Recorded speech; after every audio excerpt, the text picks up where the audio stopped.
Eksotisme alam dan keragaman budaya Sasak menarik perhatian saya untuk melanjutkan petualangan di Kecamatan Gangga, Kabupaten Lombok Utara.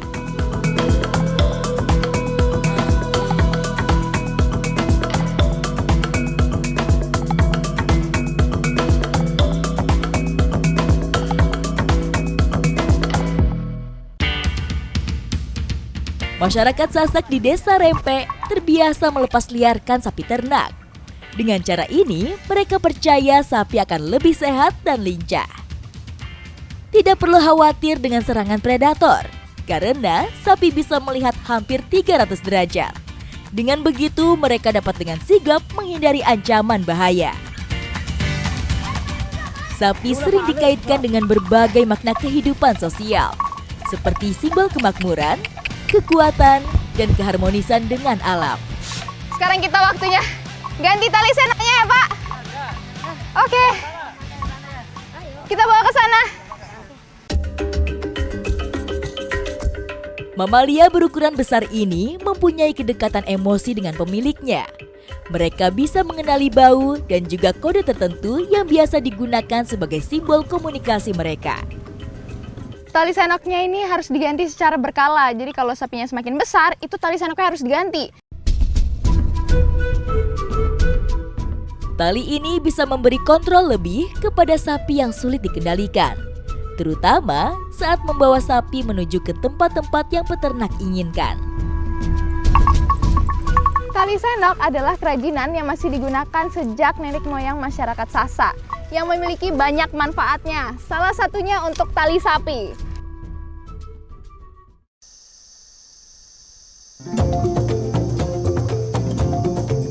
Sebelum kehadiran berbagai jenis tali modern, masyarakat Sasak sudah mengenal tali yang terbuat dari anyaman bambu.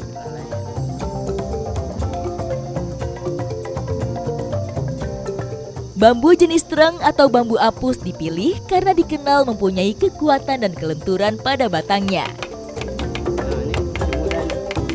Semakin nyaring bunyi batang bambunya, menandakan semakin tua usianya. Tingkat kecerahan bambu dan kelupeng yang membungkus setiap ruas bambu menjadi ciri fisik yang bisa dilihat dengan kasat mata. Dari bambu yang kita cari, itu kelupengnya sudah mau terlepas. Kalau yang muda itu masih tertutup rapat. Dan yang tua itu tidak ada kelupengnya sama sekali.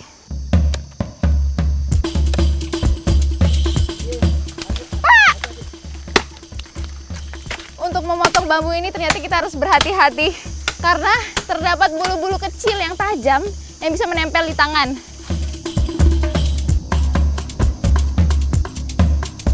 Bulu halus pada bambu merupakan bagian dari pertahanan diri bambu muda dari gangguan yang dapat menghambat pertumbuhannya. Treng ini memiliki banyak sekali bulu halusnya yang kalau menempel di tangan itu rasanya gatal sekali. Kalau masyarakat sini itu bilangnya bedang. Dan mereka memiliki cara yang unik, menggunakan daun kembang api untuk membersihkannya. Bulu yang dapat membuat kulit gatal ini akan berkurang seiring pertumbuhan bambu. Saya harus memastikan bulu halus ini bersih dari badan saya.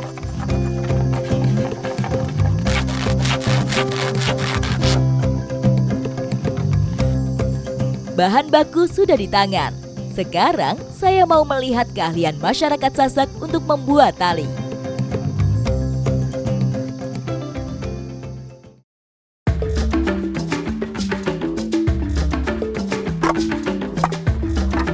Tali senok menjadi salah satu kerajinan yang cukup rumit dikerjakan.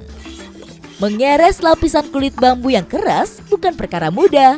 Salah-salah, tangan bisa terluka. Mengombak, mengubah batang bambu menjadi helai demi helai bambu yang akan dijadikan bahan dasar tali. Gimana, Pak? Ya, ini. Ini kalau udah mau habis ini, sambung lagi. Ini ya. Nah, sisip di sini lagi. Setelah proses meleles, tali sudah kelihatan bentuknya. Namun ini masih bentuk dasar, masih ada proses lainnya. Sebelum lilitan ketiga, lelesannya harus kita tarik-tarik seperti ini agar lebih kencang dan halus. Belakang lagi Mbak, belakang lagi. Oke. Terus, ya. Munduran lagi, Pak. Tarikan dan gesekan ini Lagi? akan membuat bambu meregang, sekaligus melihat seberapa kuat lilitan talinya. Selain itu, tali ini harus dihaluskan supaya tidak melukai tangan dan ternak yang akan kita pakaikan senok. Sekarang kita lanjut ke tahapan terakhir pembuatan tali senok. 3 helai yang kita sudah lilit tadi itu dijadikan satu. Proses ini membutuhkan tenaga dan harus berhati-hati agar talinya itu rapat dan Rapi juga. rapi, Ya. betul. Ya. Ya. Air kencang ya. Dari semua proses yang saya ikuti, tahap terakhir ini yang paling membuat saya kesulitan. Kiri. Ya. Saya harus menarik dengan kuat dan seimbang antara 3 tali yang saya rangkai. Melilit tali ini tidak hanya sekedar diputar, tapi ada tekniknya. Tarikannya harus seimbang nih, depan, belakang maupun yang saya tarik. Dan caranya itu harus kita masukkan di antara sela-sela tali yang sudah jadi. Ayo, Pak. dorong sana. Ya. Berawal dari bambu dianyam menjadi seutas tali yang panjang dan kuat seperti ini. Depan. Tak hanya tali senok, tali alam dari bambu ini bisa digunakan untuk berbagai kebutuhan lain.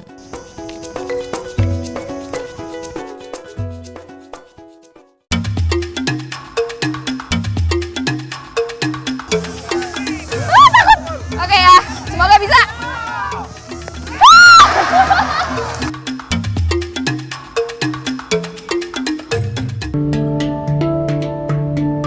Wilayah Gangga merupakan perpaduan antara perbukitan yang subur dan wilayah perairan yang indah dan kaya.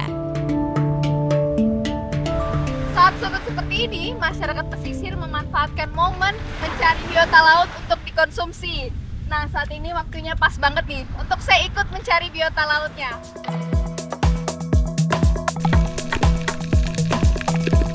Berenang tak jauh dari pantai, mata saya langsung disuguhi pemandangan bawah air yang mempesona. Saya melihat aneka terumbu karang dan juga ikan kecil penghuni perairan dangkal ini. Keberadaan terumbu karang tidak hanya menjadi rumah dan tempat ikan mencari makan, tapi juga menjadi tempat tumbuh berbagai jenis alga. Biota laut yang akan kita cari kali ini merupakan tanaman sejenis alga. Masyarakat sini menyebutnya bunga karang dan bembulung yang biasa ditemukan di sekitaran terumbu karang. Yuk kita cari. Setelah melakukan pencarian, akhirnya saya sudah melihat posisi bunga karang. Setelah mengambil nafas panjang, saya harus menyelam ke kedalaman 2 hingga 5 meter.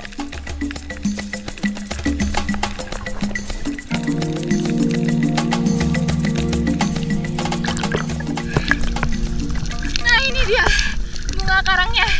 Tumbuhan ini bagus untuk ekosistem laut. Selain dapat memfilter air, tanaman ini juga menjadi makanan untuk ikan-ikan sekitarnya. Bapak, foto.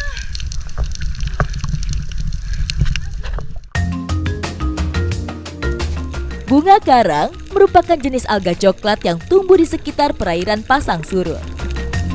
Tanaman laut berdaun keras ini biasanya hidup menggerombol di sekitar karang-karang hidup. Bunga karang biasa ditemukan dalam kelompok kecil. Hidupnya menempel pada celah batuan karang yang terkena paparan gelombang. Tanaman air yang mempunyai ujung tajam ini mempunyai cengkraman akar yang kuat, sehingga mampu melawan arus pasang surut dan hewan air pemakan tumbuhan. Mengambil bembulung mempunyai resiko yang lebih besar. Sarung tangan yang saya pakai akan melindungi dari gesekan terumbu karang.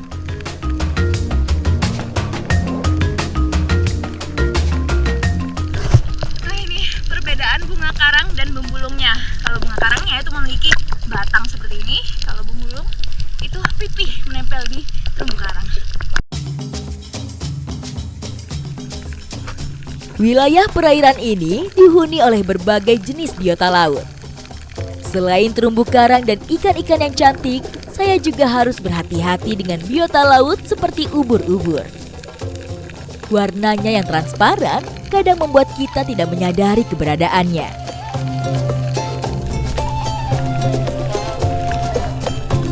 Tak hanya keindahan terumbu karang dan kehidupan bawah lautnya saja. Wilayah pesisir Gangga juga terdapat beberapa sumber air tawar yang keluar dari dasar laut. Sekitaran tempat pencarian kita itu ternyata ada lubang air bual. Masyarakat setempat mempercayai kalau lubang itu mengeluarkan air tawar dari Gunung Rinjani.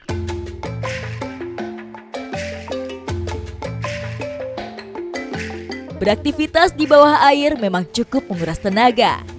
Sambil menikmati indahnya pantai Gangga, saya dan warga lokal akan membuat olahan khas dari dua bahan yang kami dapat.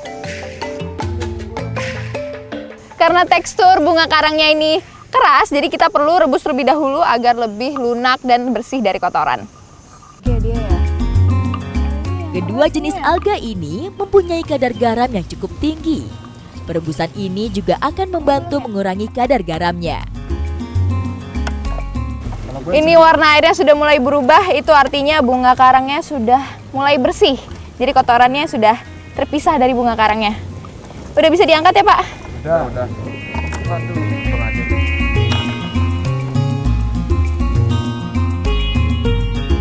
Setelah direbus bunga karangnya, kita pisahkan dari batangnya supaya lebih bersih.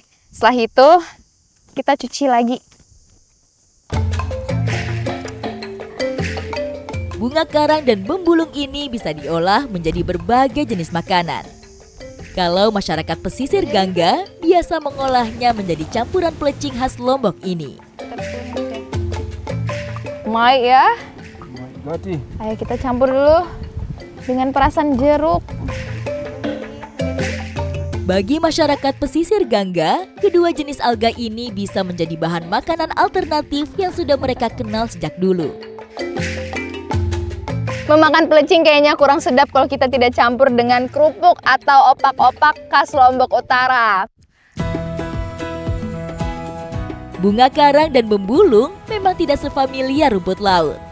Namun setelah mencobanya, rasanya begitu unik dan nikmat.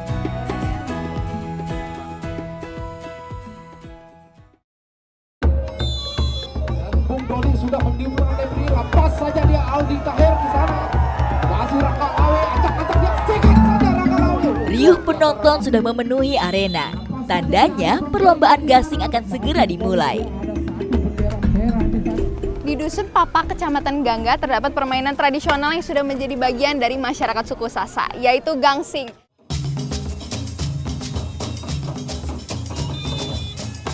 Perlombaan gasing dimulai dengan masing-masing tim yang bertanding melemparkan gasingnya.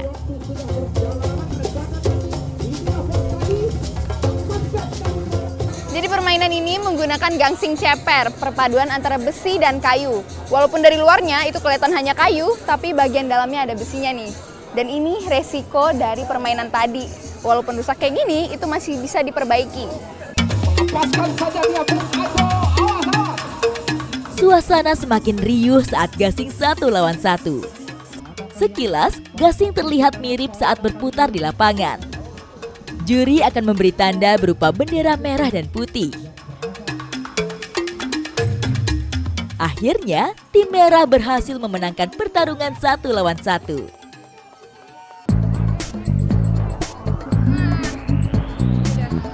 Jantung saya berdebar saat main gasing dilihat oleh ratusan pasang mata.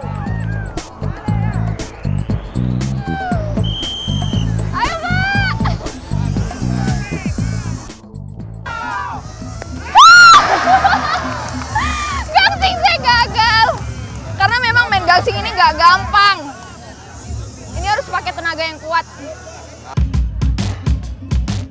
Gasing khas suku Sasak biasanya menyerupai lempengan yang terdiri dari 4 bagian. Kepala gasing, leher, badan, dan kaki gasing. Tali akan diikat dan dililit dengan rapi hingga menutupi badan gasing bagian atas. Lemparan dan tarikan tali menjadi kunci gasing akan berputar kencang.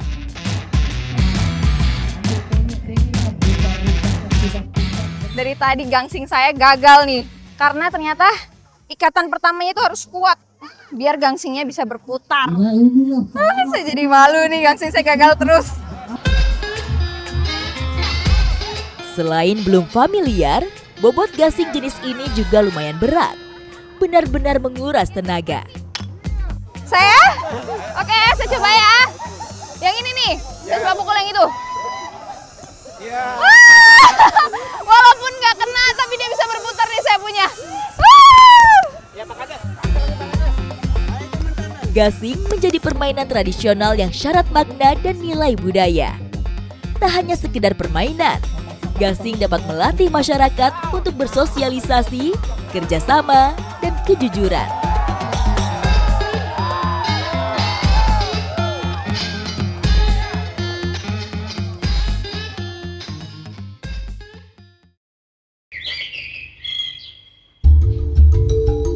Meskipun bertani sudah menjadi mata pencaharian secara turun-temurun selama ratusan tahun, namun masyarakat Sasak tidak meninggalkan tradisi leluhur mereka hingga sekarang.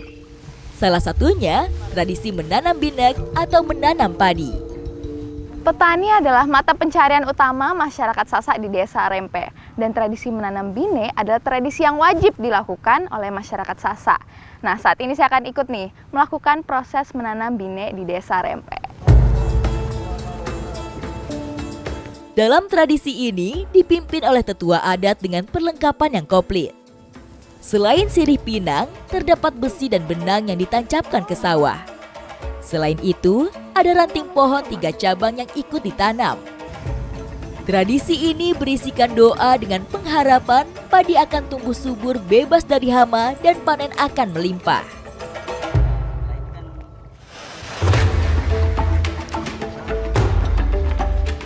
Setelah dibuka dengan doa, tahap pertama kita melempar bibit padinya. Lempar terus, Pak. Kita lempar satu-satu nih. Saya cukup kaget dengan cara petani di sini meletakkan bibitnya ke petak-petak sawah.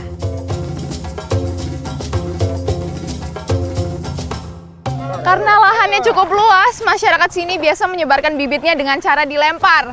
Seperti ini. Iya. Jauh-jauh lagi, Pak.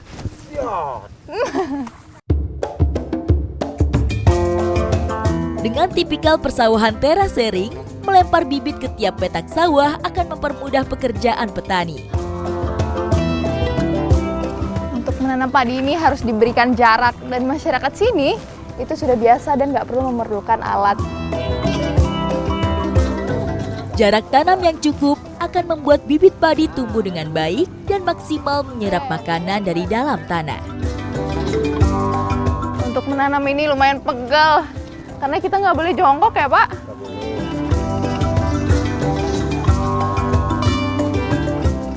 Walaupun lahannya sangat luas, tapi proses menanam padi ini sangat cepat. Para petani di sini bekerja secara gotong royong. Bahkan, dalam satu hari mereka bisa berpindah sampai dengan 2 lokasi tanam. Akhirnya waktu yang saya tunggu-tunggu tiba. Jadi sekarang waktunya kita istirahat nih. Kita ngopi dulu, Pak. Ngopi dulu. Jajan. Secangkir kopi dan obrolan dengan para petani membuat rasa capek saya seketika hilang. Tradisi pertanian masyarakat Sasak itu masih terjaga hingga sekarang. Tidak hanya untuk kebutuhan hidup, tapi untuk menjaga warisan dari leluhur. Ikuti jejak saya, jejak Patualang. Ngopi-ngopi.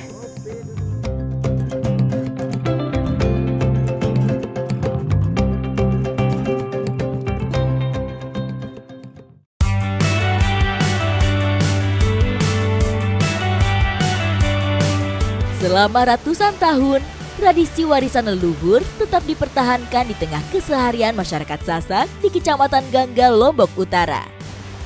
Sambil menikmati keindahan Tiu Bubus, saya akan mengikuti kegiatan masyarakat lokal yang ada di sini. Saat ini saya mengikuti kegiatan sehari-hari ibu-ibu dari Kecamatan Gangga. Nah, biasanya masyarakat sini tuh mempercayai kutu air dapat memberhentikan bayi atau anak kecil yang gampang ngompol. Bersama anak-anak lokal, saya mencari serangga ini di aliran Tiu Bubus. Masyarakat umumnya mengenal serangga jenis Geridae ini dengan sebutan anggang-anggang atau water strider. Kutu naik banyak dijumpai pada permukaan air tenang seperti sungai, kolam, danau, dan beberapa jenis lain di permukaan air laut. Nah ini dia, saya dapat satu kutu airnya atau masyarakat sini menyebutnya kutu naik. Kutu naik ini merupakan indikator yang menandakan kalau sungai di sini itu kualitas airnya bagus. Kutu naik memiliki kaki panjang dan halus yang memungkinkan mereka untuk meluncur atau berjalan di atas air tanpa tenggelam. Banyak yang mengira kutu air ini sejenis dengan laba-laba, padahal dia ini sejenis serangga yang memakan lalat dan nyamuk. Bu, ini kutu naiknya. Beberapa ekor kutu naik sudah saya dapatkan. Saya sudah penasaran bagaimana cara membuat balita tidak mengompol dengan serangga ini. Kepercayaan masyarakat sini, kalau anaknya sudah mulai besar, mereka menggunakan kutu air agar bayinya tidak mulai ngompol lagi. Masyarakat Sasak sudah menjalankan tradisi ini secara turun-temurun. Dengan diiringi doa, nenek menggosokkan kutu naik ke perut dan kaki adik kecil. Meskipun secara keilmuan belum dapat dibuktikan, tapi masyarakat lokal di sini percaya dengan menggosok kutu naik akan membuat balita tidak gampang ngompol dan cepat bisa berenang.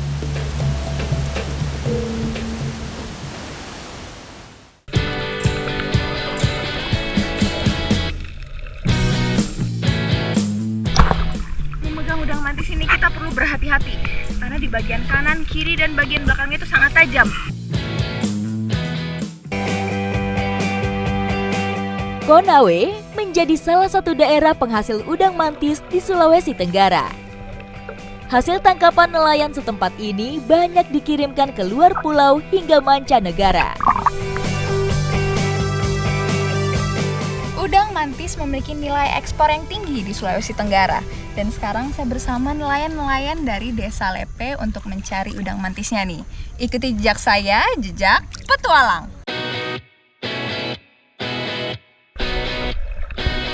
Cara tangkap udang mantis hanya dapat dilakukan secara pasif, yaitu dengan memasang jebakan dan menunggu. Cara menangkap udang mantis ini dapat dibilang lumayan mudah karena kita menggunakan yang namanya jerat. Ini tinggal dipasangin umpan ya Pak? Menggunakan sistem lasso, target yang sudah terjerat tidak dapat kabur lagi. Nah kalau udah seperti ini nih, ini tinggal ditancapin aja ke lubang udang mantis. Nanti kalau misal dimakan nih di bagian ujungnya, umpannya, nanti udang mantisnya akan terikat di sebelah sini. Mencari lubang udang mantis termasuk tantangan terberat. Kami harus menyelam menyusuri pasir-pasir berlamun. Tidak semua lubang yang kami temui dihuni oleh hewan bercangkang ini. Butuh jadwal terbang yang tinggi untuk membedakannya. Akhirnya, setelah kita mencari-cari, kita menemukan lubang dari udang mantis. Di permukaan, lubang itu terlihat kecil. Tetapi, setelah kita buka, itu lubangnya besar. Jadi ini pintar sekali udang mantis ini. Setelah lubang ditemukan, kami kembali menyelam untuk memasang jebakan.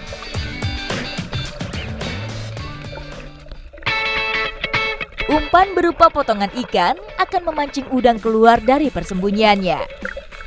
Setelah kami menebar jerat di lubang lainnya, kami kembali memeriksa perangkap yang terlebih dulu terpasang.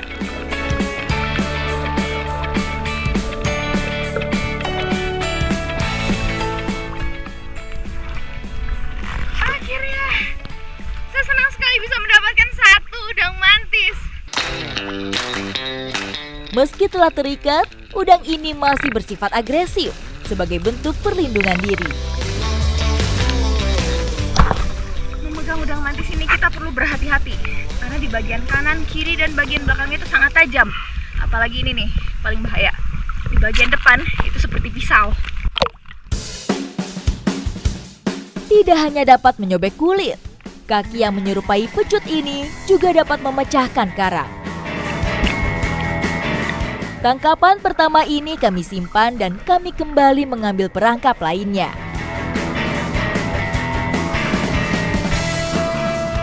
Jadi batas minimal untuk bisa dijual udang mantisnya itu adalah 150 gram. Kalau yang ini lebih dari 150 ya Pak? Iya. Nah, ini sudah bisa kita jual nih. Oh, akhirnya. Beruntungnya, hasil tangkapan kami hari ini sesuai standar, sehingga kami tidak perlu melepaskan udang ini kembali.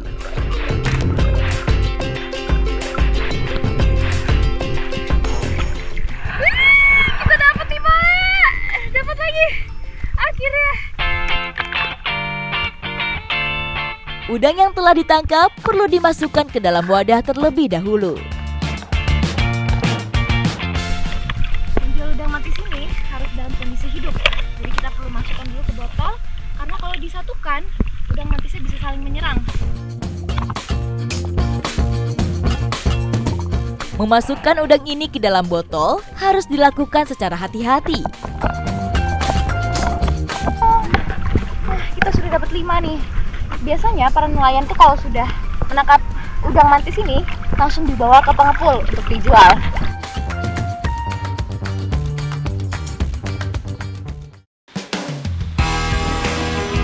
Pengepul udang mantis yang berada di Desa Lepe ini mengumpulkan hasil tangkapan dari berbagai daerah. Sebelum itu ditimbang terlebih dahulu karena setiap ukuran itu berbeda harga. Diukur lagi Pak. Semakin besar ukuran hewan bercangkang ini, semakin tinggi kualitasnya dan semakin tinggi harganya. Saat waktunya pengiriman, udang ini dipindahkan ke botol-botol kecil agar tidak memakan banyak tempat. Jadi ternyata memindahkan udang mantis dari botol yang besar ke kecil tuh lumayan sulit. Karena kita harus berhati-hati. Di bagian kakinya tuh sangat tajam. Saya aja menggunakan sarung tangan. Ini sudah ya Pak? Udang mantis ini dikirimkan keluar daerah tanpa direndam air. Meski begitu, hewan laut ini masih dapat bertahan hingga lebih dari 1 hari.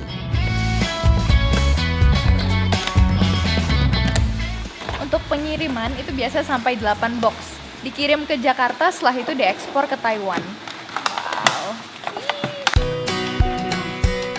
Di Asia Timur, permintaan udang ronggeng jauh lebih tinggi karena dianggap sebagai santapan yang bergizi. Potensi yang sebesar ini adalah hasil kerja keras dari para nelayan dan juga kekayaan laut yang melimpah. Tentunya perlu dimanfaatkan dengan bijaksana. Ikuti jejak saya, jejak petualang.